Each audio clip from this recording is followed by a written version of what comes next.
Hebreus 12:16 diz assim: e cuidem para que não haja nenhum impuro ou profano, como foi Esaú, o qual por um prato de comida vendeu o seu direito de primogenitura. Vocês sabem também que posteriormente, querendo herdar a bênção, foi rejeitado, pois não achou lugar de arrependimento, embora com lágrimas o tivesse buscado. Feche teus olhos, vamos falar com Deus.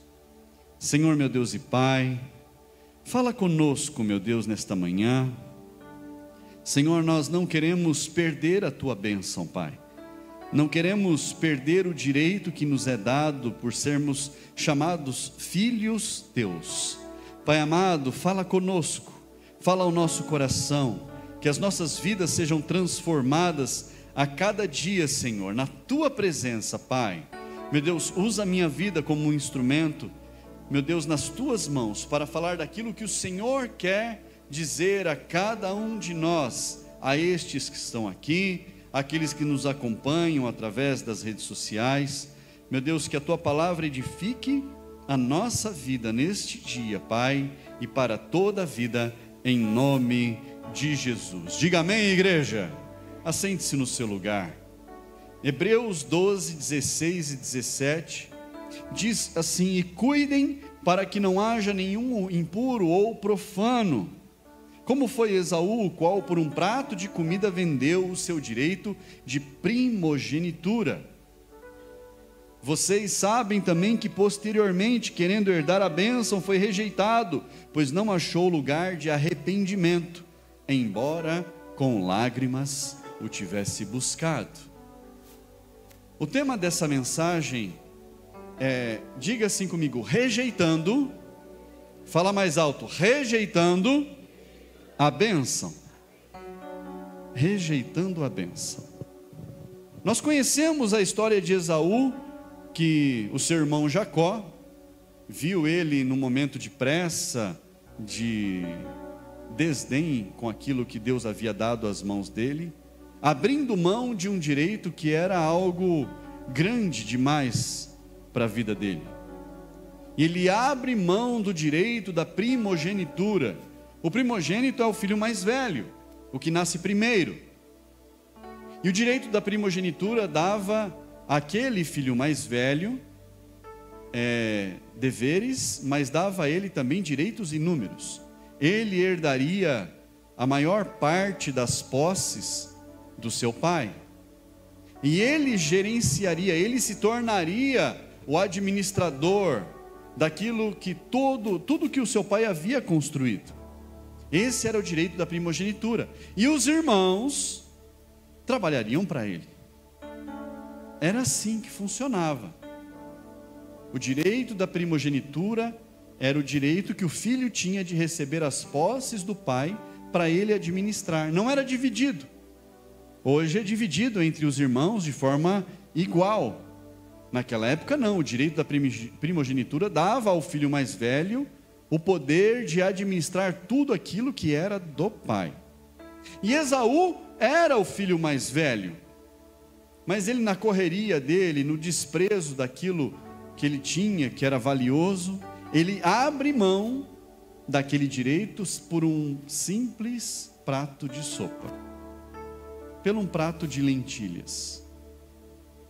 E ele fala assim: do que me adianta ter o direito da primogenitura se eu morrer de fome? Ele não estava morrendo de fome, irmãos. Ele estava com fome de um dia de trabalho. Para você entender o que é desprezar algo grande. O que é desprezar algo grande? Ele tinha deixado isso. Irmãos, eu tenho 2 notas de 50 no bolso. 2 notas de 50. Mas vamos dizer que eu quisesse te dar uma nota. Tá?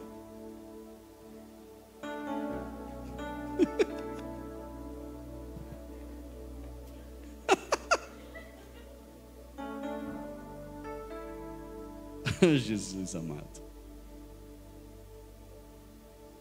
E a outra nota? Deixa aqui. Não, eu falei deixa aqui antes.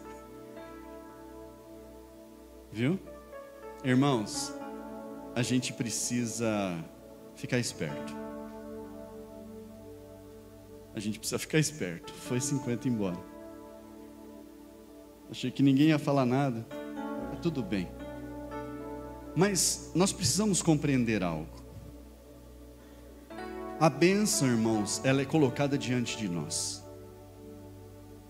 Diante de nós. Já imaginou se tivesse pego a chave do carro? Só estou pensando agora. Mas ela é colocada diante de nós e nós precisamos entender que há 3 etapas para nós recebermos a bênção. Repita comigo, 3 etapas. 3 etapas. Abra sua Bíblia no Evangelho de Lucas. Lucas. Capítulo 19. No versículo 1. Nós vamos ler alguns versículos. Acompanhe comigo. Entrando em Jericó, Jesus atravessava a cidade. Eis que um homem rico chamado Zaqueu, chefe dos publicanos, procurava ver quem era Jesus, mas não podia por causa da multidão, por ser ele de pequena estatura. Então, correndo adiante, subiu num sicômoro, a fim de ver Jesus, porque ele havia de passar por ali. Quando Jesus chegou àquele lugar, olhando para cima, disse: Zaqueu, desça depressa, porque hoje preciso ficar na sua casa. Zaqueu desceu depressa e o recebeu com alegria. Todos os que viram isso murmuravam, dizendo que Jesus tinha se hospedado com um homem pecador. Zaqueu, por sua vez, se levantou e disse ao Senhor: Senhor, vou dar metade dos meus bens aos pobres. E se roubei alguma coisa de alguém, vou restituir 4 vezes mais.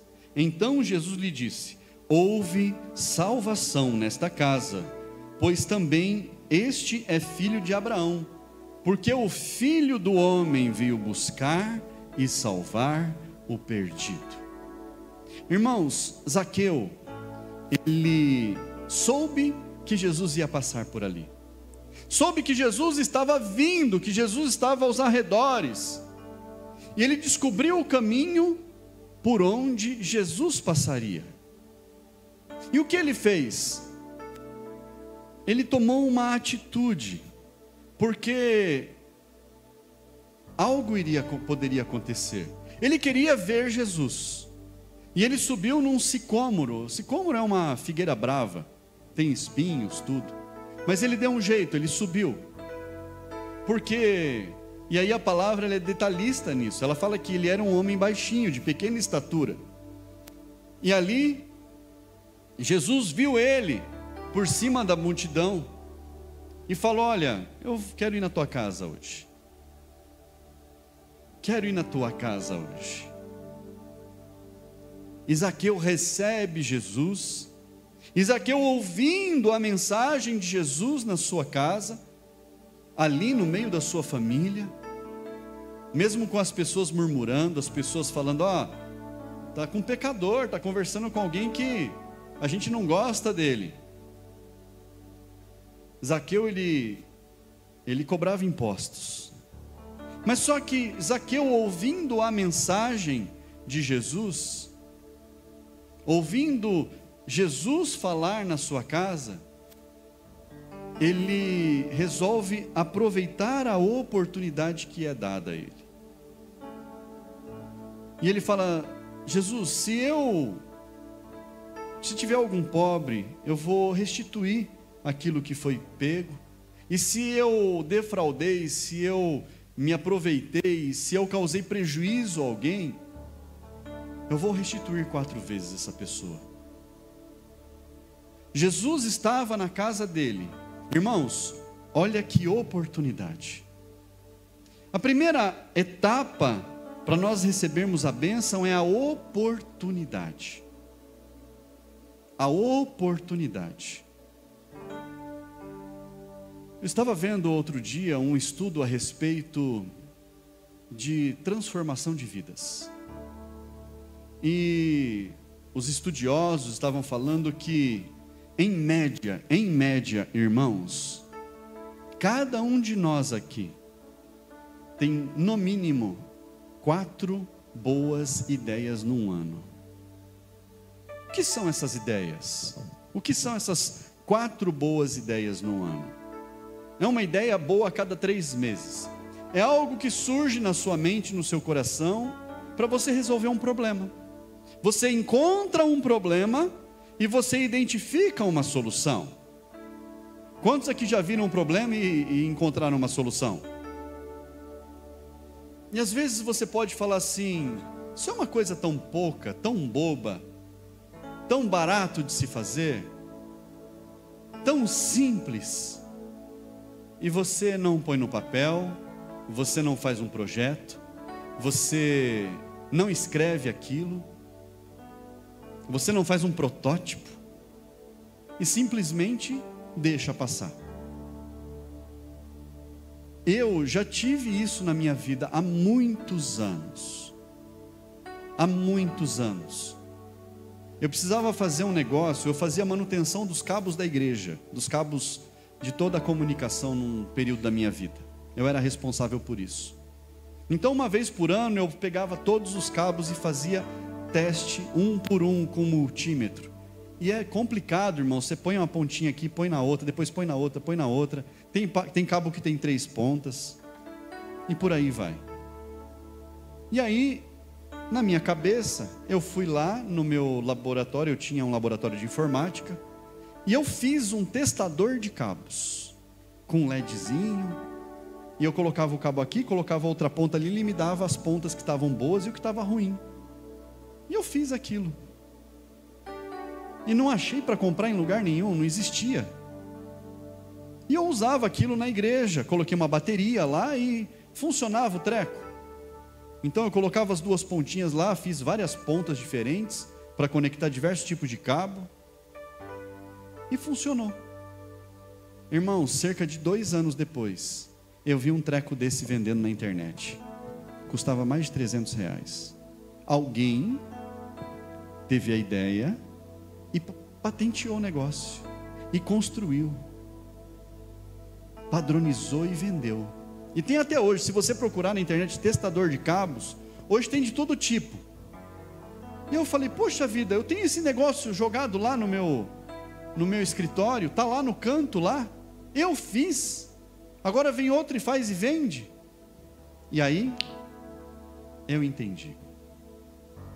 Uma oportunidade que eu deixei passar.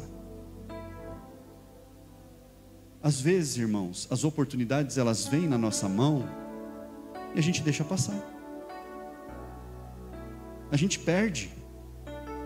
Eu tive uma boa ideia, encontrei uma solução, fiz o negócio funcionar e guardei para mim. Compreende isso? E em média por ano, nós temos 4 dessas ideias boas. 4. Então, quando você tiver um problema, que você encontrar uma solução, põe no papel, escreve, procura na internet se alguém já tem essa solução. Pastor, às vezes é só uma explicação que precisa para resolver o problema. Às vezes é algo que Deus está te dando para transformar a sua vida. Pastor, é um negócio tão simples. A gente não precisa de coisas excepcionais, de coisas extraordinárias. Deus age no simples. Às vezes uma explicação que você dá vai te fazer ser um profissional naquela área. Vai fazer você se destacar naquela área. Hoje pessoas estão ganhando milhões vendendo cursos na internet para ensinar coisas básicas, irmãos. Hoje, se você quiser aprender a tocar um instrumento, para você começar, tem na internet. Você vai pagar lá um cursinho, menos de R$100, e você tem um curso lá para você aprender a tocar um instrumento, para você aprender a cantar, para você aprender a fazer qualquer coisa. Ô pastor, eu não achei determinado curso, e eu entendo um pouquinho dessa área. Irmão, a oportunidade está na sua mão. Deus está colocando a oportunidade na sua mão. Jesus deu a oportunidade a Zaqueu para ele ter a sua vida transformada. Repita comigo: oportunidade. Zaqueu, ele pegou aquela oportunidade. Zaqueu viu a oportunidade e falou: eu vou mudar a minha vida, eu vou transformar a minha história. E tanto a vida dele foi transformada, que nós temos o registro disso até os dias de hoje. Ficou registrado de tão importante que foi,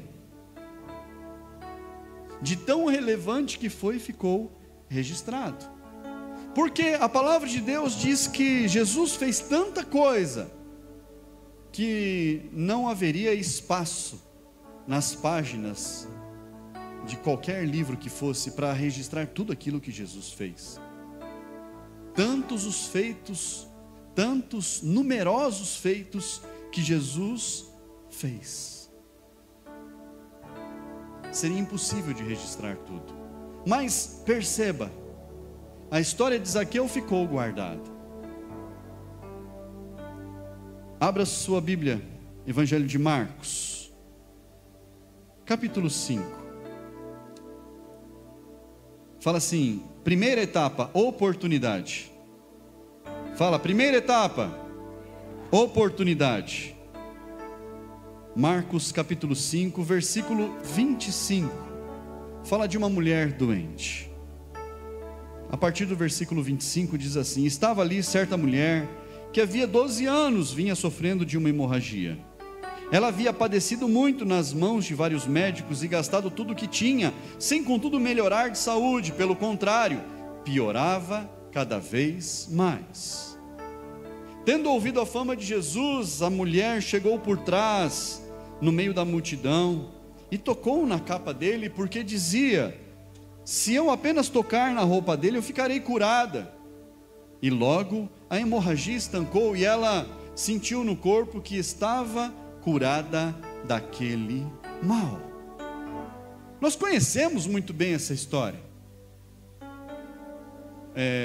Outro dia eu estava ouvindo uma pessoa falar, e ela dizia assim: qualquer pregador que tem pelo menos 20 anos de ministério aí, no mínimo pregou 12 vezes sobre a mulher do fluxo de sangue. No mínimo pregou 12 vezes sobre um monte de coisa igual, irmãos. Mas a cada dia a mensagem é nova. E quando a mensagem é repetida, irmãos, ela fala diferente conosco. Mas essa mulher, a palavra de Deus diz que ela estava a cada dia pior. Mesmo procurando os médicos, os profissionais, os melhores médicos, tendo gastado tudo que ela tinha, a cada dia ela piorava. E eu imagino, essa mulher deveria estar muito fraca. Muito fraca. Mas ela tira daquela fraqueza, ela ouve falar a respeito de Jesus, e ela toma uma atitude.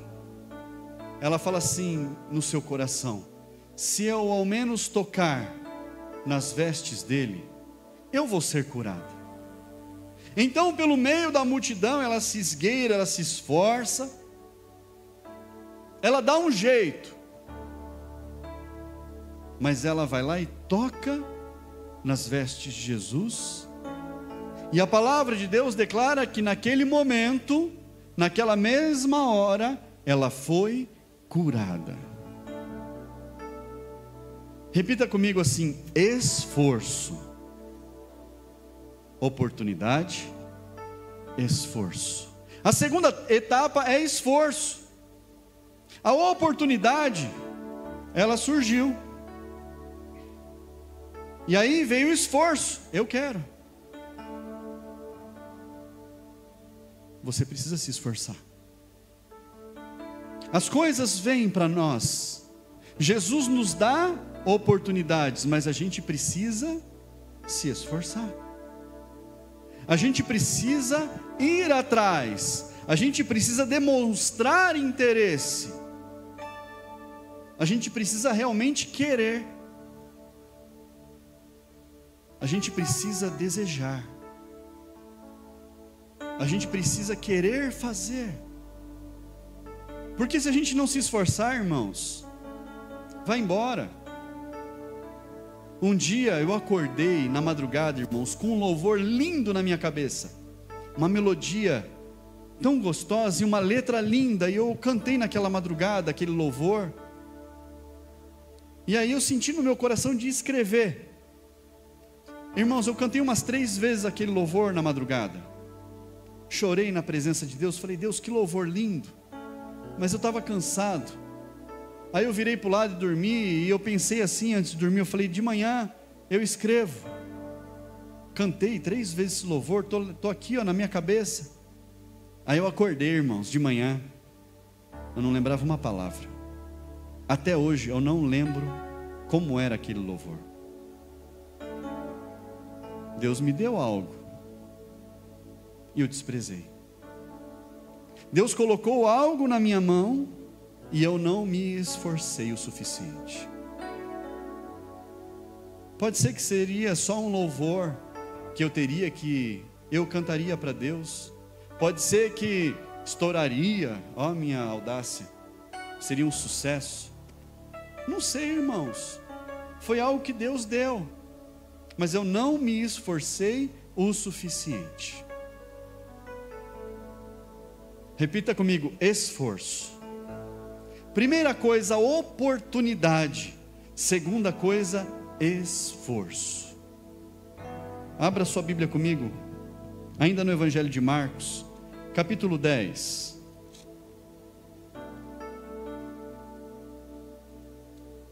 Versículo 46.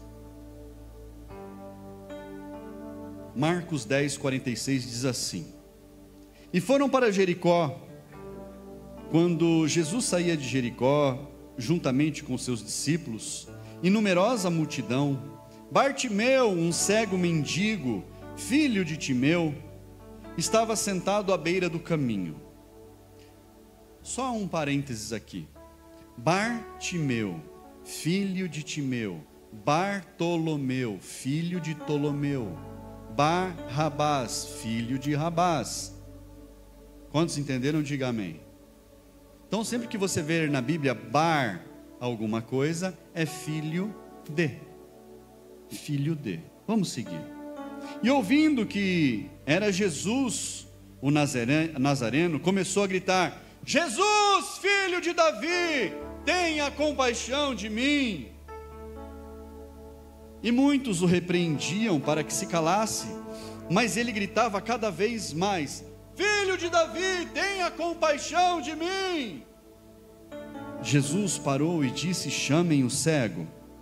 Chamaram então o cego, dizendo-lhe: coragem, levante-se, porque ele está chamando você. Atirando a capa para o lado, o cego levantou-se de um salto e foi até onde estava Jesus, que lhe perguntou: o que você quer que eu lhe faça? O cego respondeu: mestre, que eu possa ver de novo. Então Jesus lhe disse: vá, a sua fé salvou você. E imediatamente passou a ver e foi seguindo Jesus estrada afora.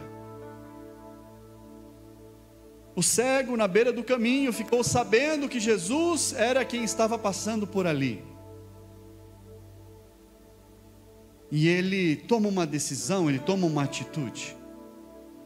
Ele resolve gritar para chamar atenção, porque ele não sabe onde está Jesus, ou a que distância. E ele começa: Jesus, filho de Davi, tenha compaixão de mim. E aí as pessoas falavam: não, fica quieto, não vai incomodar o mestre não. E a palavra diz que ele falava ainda mais, ele falava mais alto: Jesus, filho de Davi, tem compaixão de mim. E Jesus ouve ele dizendo, ele gritando, e manda chamar. Aquele homem estava falando: Jesus, tem compaixão de mim. Jesus, filho de Davi, tem compaixão de mim. E quando o cego é colocado diante de Jesus, e a palavra de Deus diz que ele se levanta num pulo. Irmãos, ele sabia quem era Jesus. Ele sabia que Jesus podia fazer a diferença na vida dele. Ele sabia que Jesus podia transformar a vida dele. Ele tinha fé em Jesus. Repita assim comigo: fé. Terceira etapa: fé, oportunidade, esforço e fé. Fala comigo: oportunidade, esforço e fé. Oportunidade, esforço, eu quero, fé, Ele vai me dar. Ele vai me abençoar.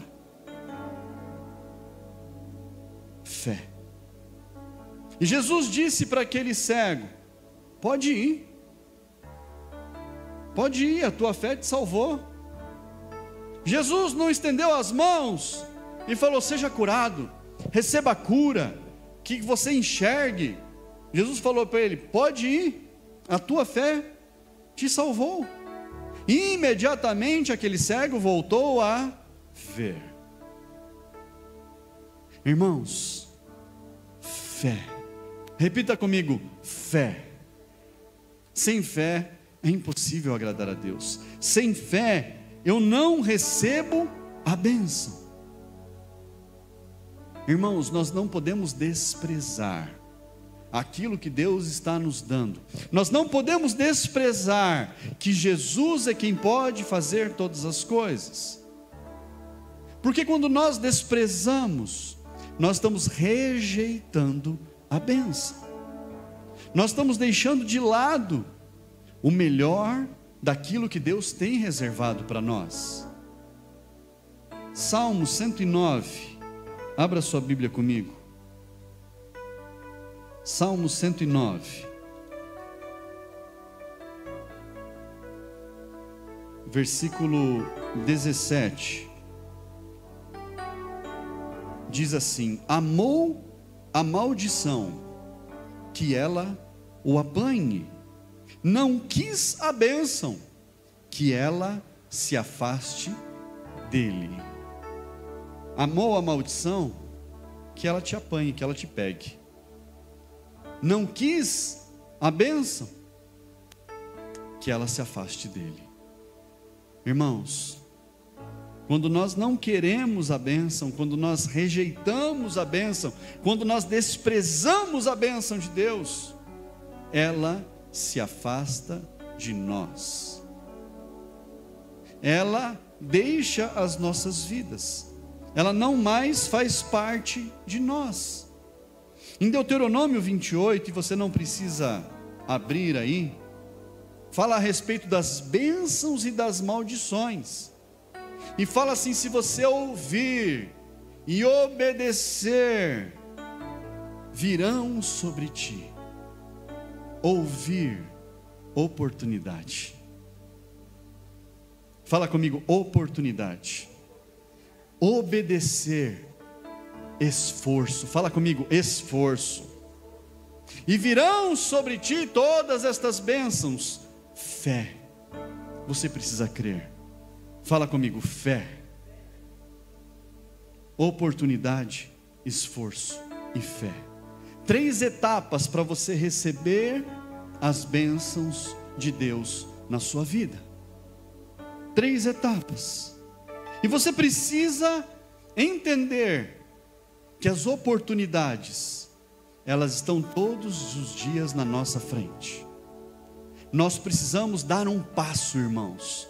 Nós precisamos nos esforçar e acreditar que Deus está colocando na nossa frente as maiores e melhores oportunidades. E essa outra nota de 50, ela vai para o meu bolso. Sabe por quê? Não, essa é minha. Não, essa é minha. Essa é minha. Sabe por quê?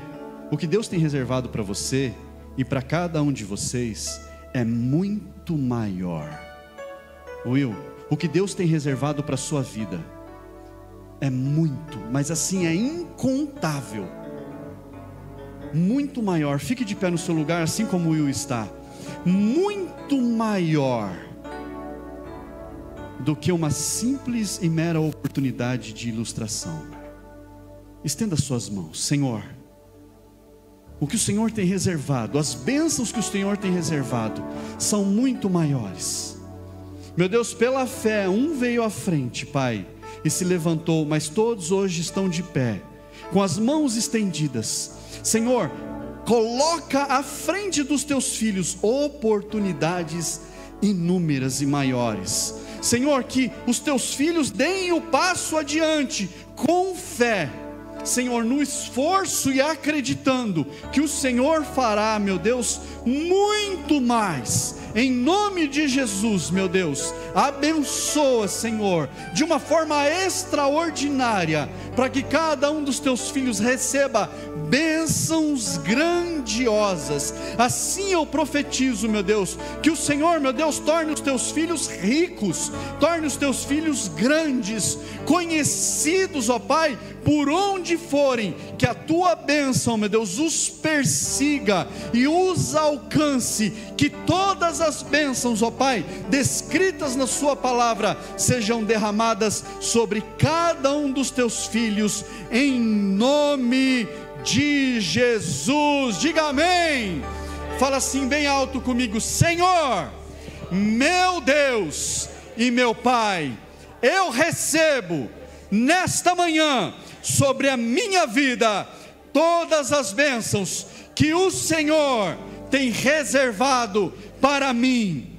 Nunca mais eu desprezarei qualquer oportunidade, nunca mais eu deixarei de me esforçar, nunca mais eu deixarei a minha fé enfraquecida, mas eu enxergarei no poder do Senhor cada uma das oportunidades. Eu me esforçarei diante do Senhor mais do que eu posso para receber a bênção, e eu terei fé no Senhor grandemente, que o Senhor fará muito mais do que eu posso sonhar, do que eu posso pedir e do que eu posso imaginar, em nome de Jesus.